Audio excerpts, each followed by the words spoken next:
Okay. Try to get the light down lower. Is that really lit well enough? Yeah. Okay. All right. Bear with me. So, it's always important to pay attention to things like though and yet, these words of exception. And Claudius uses a lot of them here as he tries to roll out all these excuses and reasons why people should support him. Feel free to move forward if you want. We've got a seat here and a seat here. So he comes like through this long circuitous, even though, we're still really sad and the memory's fresh and it's appropriate to be grief-stricken. We have wise sorrow, so we also remember ourselves. So he thinks of himself, and remember, ourself means myself. And then he starts this long sentence of explaining that he's married his sister-in-law. Our sometime sister, our former sister, it is the subject of the sentence, and it takes him all the way down to line 14 to get to the verb. That's called a periodic sentence, when the main part isn't until the end. So he kind of like buries the point here. Like he's trying to kind of just get it past them. You could circle nor as another, yet, therefore, nor, these kind of transition words that he's using as he builds this argument. And he flatters them. We haven't borrowed your better wisdom, which have gone along with it. So it's like if I said, and you are so wise that you want 30 pages of reading. Like, that is so smart of you. So you know what? I'll just go, good for you. Like, he's flattering them that that they're going along with it. Then he opens up this idea that there's an external threat that young Fortinbras, because he poses, right, that he thinks that because of his brother's death, the state is disjoined,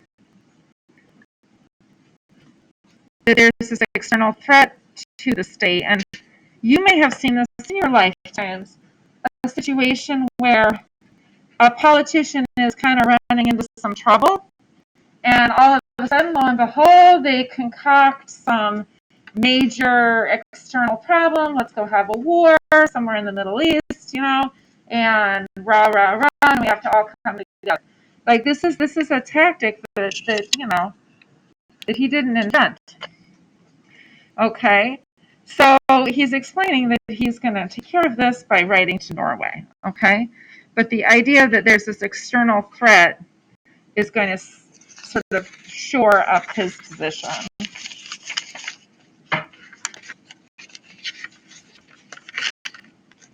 And he makes this big public deal about how he's going to take care of everything and make it okay. So then we have the thing where Laertes wants to go back, right? So this would be like if you did counterpart of Hamlet, right? CP. So Laertes is like a Hamlet counterpart. And Laertes, of course, is very proper, polite. I've already written something that's almost illegible. Here you may notice the king using the familiar thy, the familiar pronoun. Laertes uses the you, of course, the formal, because he's talking to the king. And he wants to go back to France. He wants to go back to school. I know you get the plot part. Oh, there's flattery here, too. the king is flattering Laertes and his father. So he seems to like to use flattery to make people like him.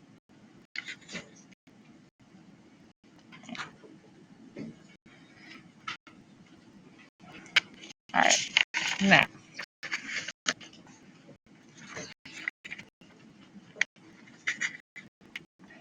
Polonius, Laertes' father.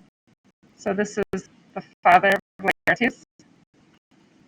Basically says yes, he can go. And it takes him 4 lines because he talks a lot. We had the word, I think maybe at some point, garrulous. Polonius is like the epitome of garrulousness. He talks a lot. And then we finally meet Hamlet. But now my cousin Hamlet and my son. Okay. We meet Hamlet first in an aside. And an aside, as you know, probably is this is his thoughts. An aside is something that the rest of the audience cannot, like the audience can hear, but the other characters supposedly cannot.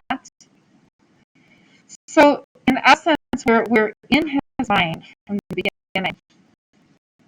It's very intimate that we meet him like inside his head. That's our first introduction to him.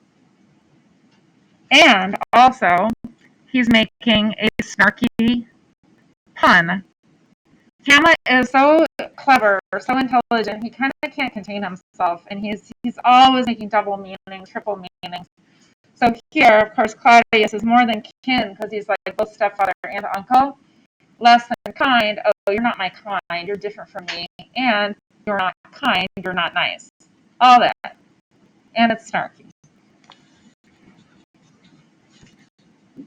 When the king asks, like, how come the clouds are so heavy on you? Kind of like ignoring the obvious that Hamlet's father died 2 months ago. Hamlet, again, makes this pun, right? And the king doesn't seem to get it. So Hamlet's got attitude. He's disrespectful. In the the main film version we saw, Hamlet sat down. You do not sit down in front of the king. That is a big no-no. Okay? So he went and sat down, which was very, like, asserting himself. The queen tries to talk him into the idea that it's common if father's die. No, father's die. You know it's common. And when Hamlet responds, I am, it is common, that's essentially like saying, yes, it's base or low. And he's suggesting that she married so quickly. So he's commenting on her. So again, it's a double meaning, and he's not being very nice. Gertrude, from the get-go, she seems kind of naive. What does it mean to be naive? Yeah, she seems kind of innocent. Like, well, then what's wrong? Like, she seems to take him literally, respond right back. She doesn't get that he's kind of sniping at her. And then we get Hamlet's first actual speech. And his whole point is, I don't know what just seems is. And he rushes through these acts of grief, sighing, crying, back. These are actions that a man might play. These are all fake, right? If you are on your state and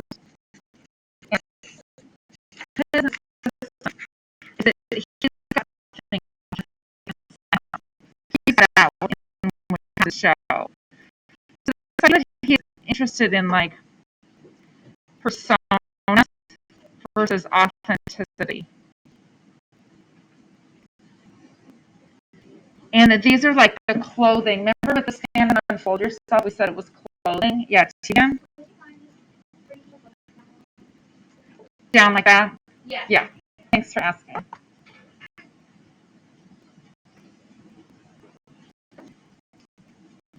So we're on 27. You can jump in.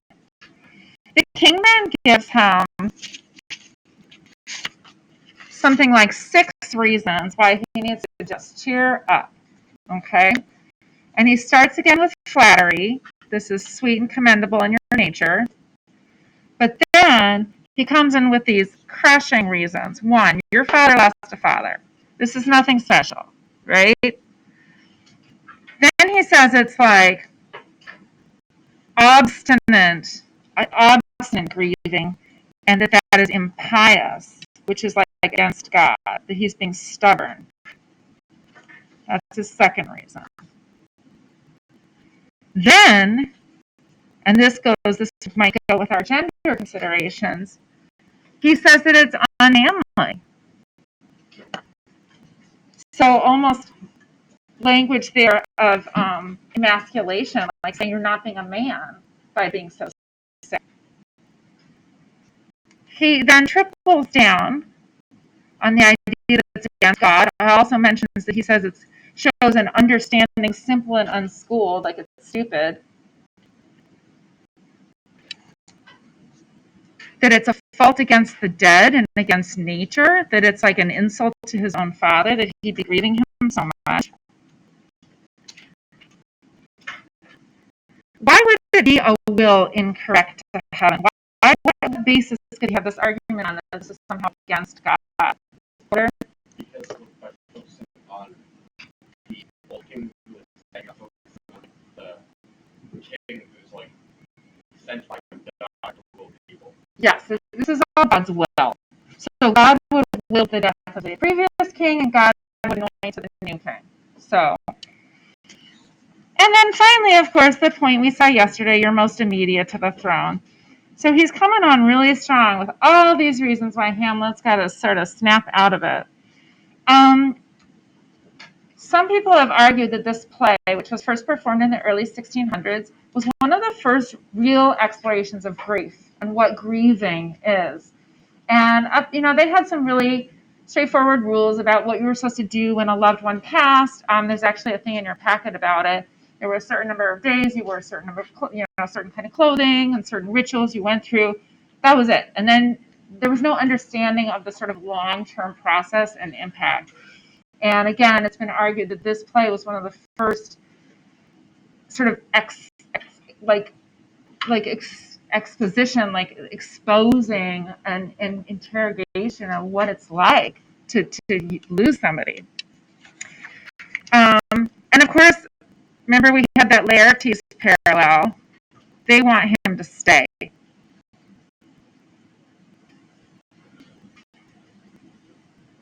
And write down I, the cheer and comfort of our I.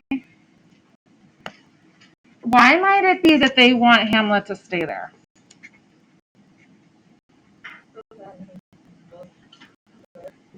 Okay, looks good, nice family unity. What might Hamlet do?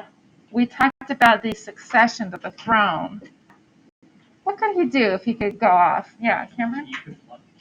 He could plot to kill Claudius and take what a lot of people would think is his rightful spot. So by keeping him close at hand, keeping an eye on him, right, they can sort of shore up their power.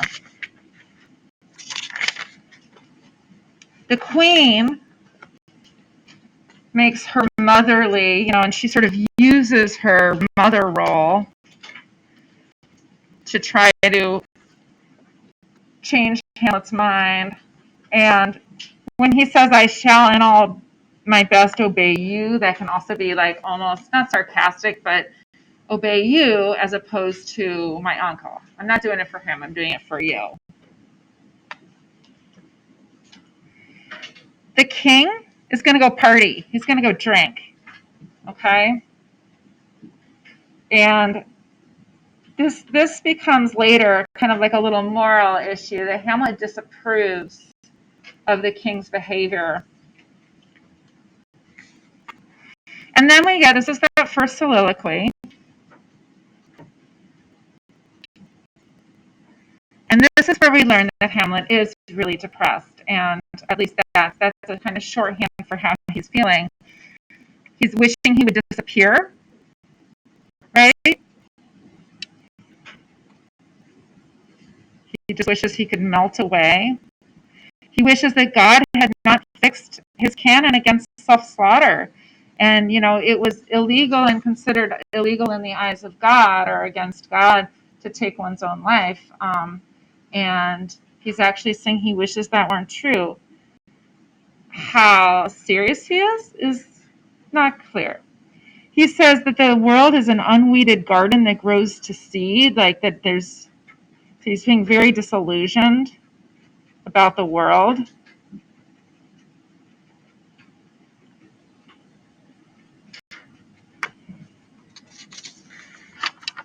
This is where he starts to remember his father. His father's so excellent a king, like a sun god.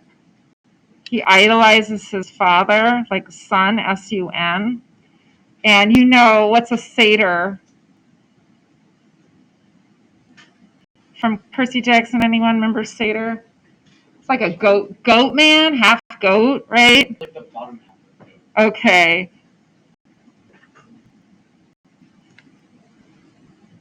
So he sees Claudius as this kind of like lesser being. He remembers how his mother used to hang on his father, but then as he goes to lament how quickly she married his uncle, who again now he says is his father's like almost like Hercules, almost wicked speed to pose with such dexterity to incestuous sheets. This is sort of this I'm going to try to write this patient with his mother's marriage bed / sex life. And he decides for the first time out loud that he has to restrain himself and keep silent. And if you're interested in writing about the idea of why he delays or why he doesn't get his revenge sooner, this is an example of something like it's an early example of him like, okay, I gotta wait. I gotta be quiet.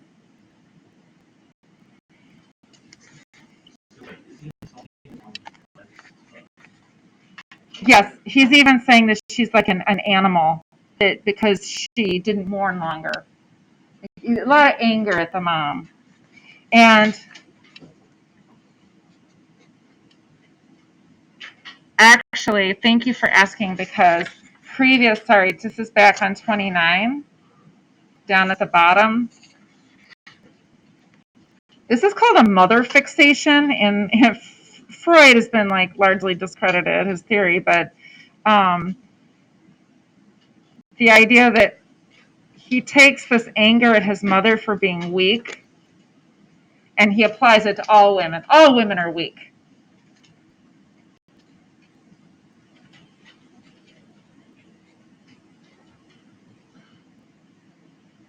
And we'll see that in some of his interactions with Ophelia, that he's very cynical now about women in general.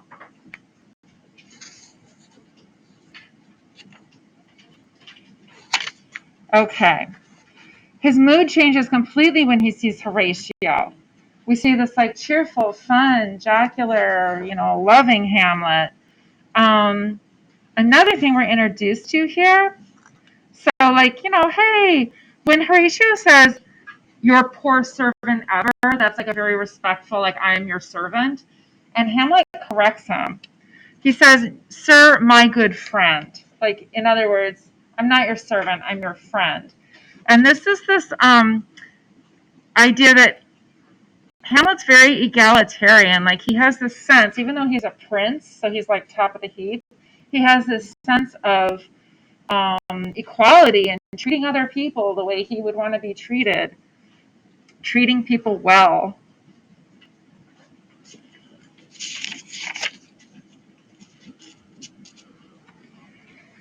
We're doing great. You're doing great, and we're getting close to that.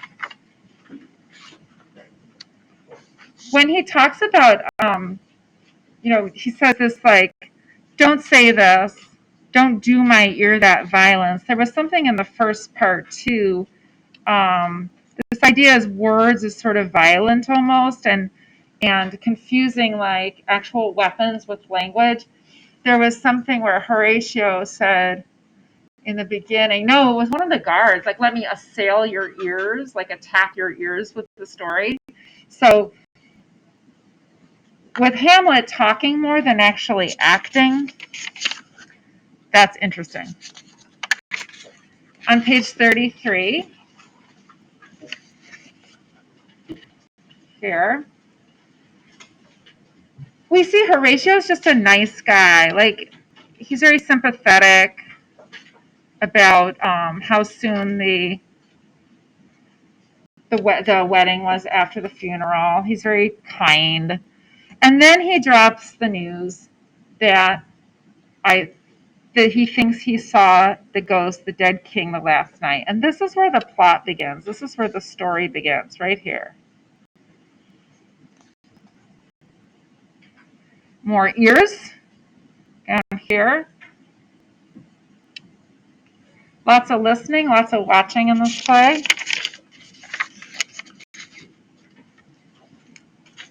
We've got in the story that Horatio tells him about seeing the ghost on page 35, we've got that he walked thrice by and that it was the third night.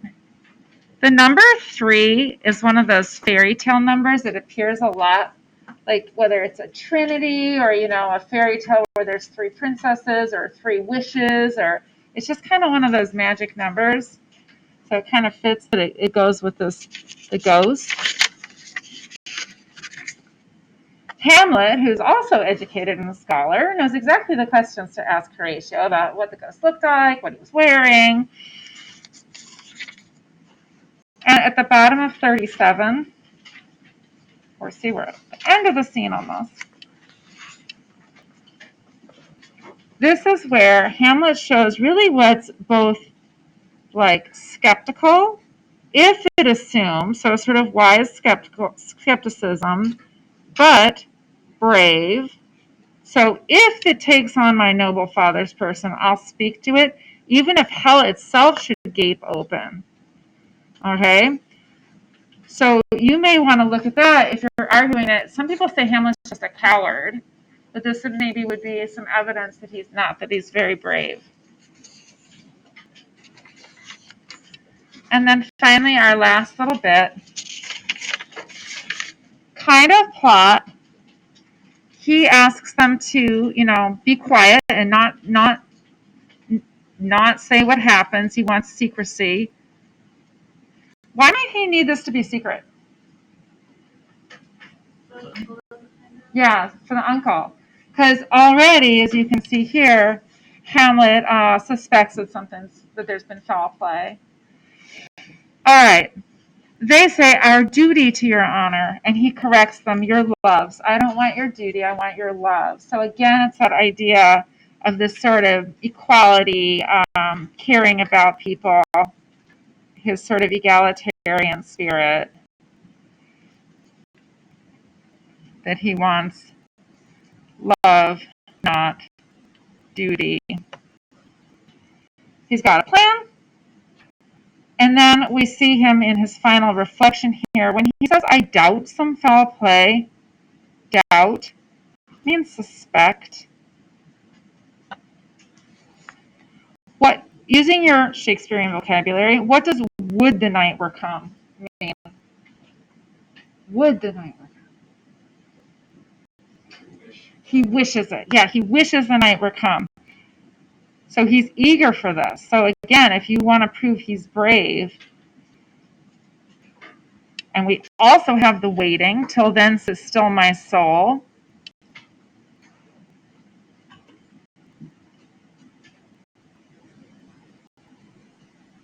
And then finally, foul deeds will rise, though all the earth overwhelm them to men's eyes.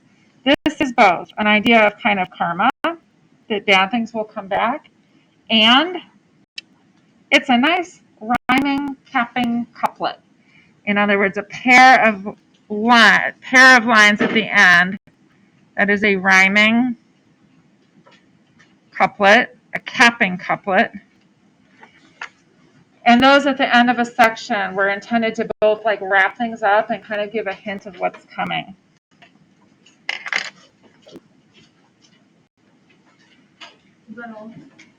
Yeah, let me stop this real quick. So just wait 1 second.